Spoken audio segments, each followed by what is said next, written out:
All right, hey there. This is Kevin Lucia coming to you from the Horror Cave, and we're continuing our tour of the Horror Cave and anticipation to the release of October Nights, my Halloween collection from Crystal Lake. And today we're going to do another bookshelf tour, and then we're looking at my Stephen King collection and then my other collection over here. So I do obviously, he is the father of modern horror, Stephen King. This is my Stephen King collection, not only my books, but obviously my knickknacks and things of that nature. Um, Obviously, he's the guy that got me hooked on horror, and he's the one that I always return to when I'm think I'm stuck with horror and reading it. My collection is pretty, humdrum, I guess. I don't really have any super valuable copies of anything or anything like that. There's one. I do have one. Most of my stuff is, stuff that I picked up at thrift stores or Amazon or, things like that. I do have a couple. I do have a lot of the old school covers back from like so I got a lot of those. Um, but I do have one that's actually worth quite a bit of money. And it was kind of a funny story. So I had a friend, a fan, who likes my work, and I can't remember the circumstance. Something was going on. I'm not sure what. The office cat has joined us this morning, um, so I'm not sure what was going on. Um, and he basically thought he would he send me a gift to kind of cheer me up, and he sent me a copy of The Dark Tower.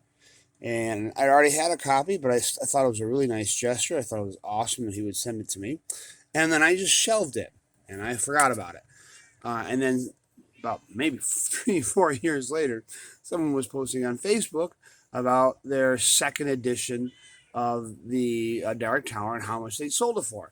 And I looked at the copy and I'm like, that cover looks awful familiar. So I took this off the shelf and I started paging through it.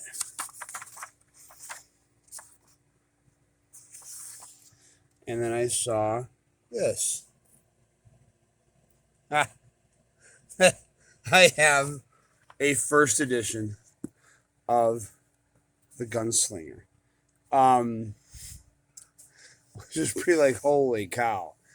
So that's one of the few books that I have that's actually worth anything.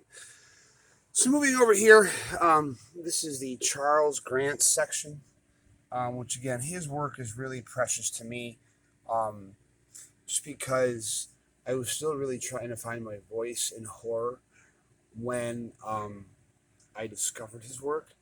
And once again, Office Cat says hello. Um, um, so so Charles Grant's work was really obviously a big turning point for me. Um, this is one of my favorite books right here.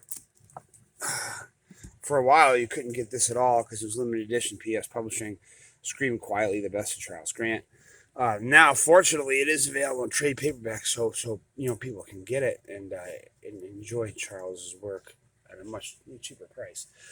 Up here is my F. Paul Wilson collection. I do have to primarily say my Repairman Jack collection. I do have other novels by Paul, and if Paul sees this, yeah, I do have other novels that are not Repairman Jack novels that I definitely am going to read. But I really just started collecting his, Repairman Jack books, which I basically consider Repairman Jack one of the best series characters ever. Certainly one of my favorites. One thing I am excited about, though, is I'm starting, Borderlands Press is doing his compendium of F, all his short fiction. This is volume 1. I've got volume 2 on the way. So I'm really excited to read that because that's all of his fiction. And I've got, like I said, I've got almost pretty much all other stuff there too. This is one thing I'm really happy about is I found this. I'm not even sure where I found this. The Keep, obviously one of my favorite novels, but this was a ARC from like 1981. And here is the actual letter. So that's kind of cool. I found this, I think, at a big, like one of those big rummage sales, like huge. And there's a book kiosk, and I found that, so that was pretty cool. And then I ended up finding this other. I've already got the Keep Elsewhere, but then I found this. I think this is a British edition. I just love that cover. Anyway, that's the tour for this morning of the Horror Cave, the Stephen King, Charles Grant, and F. Paul Wilson shelves.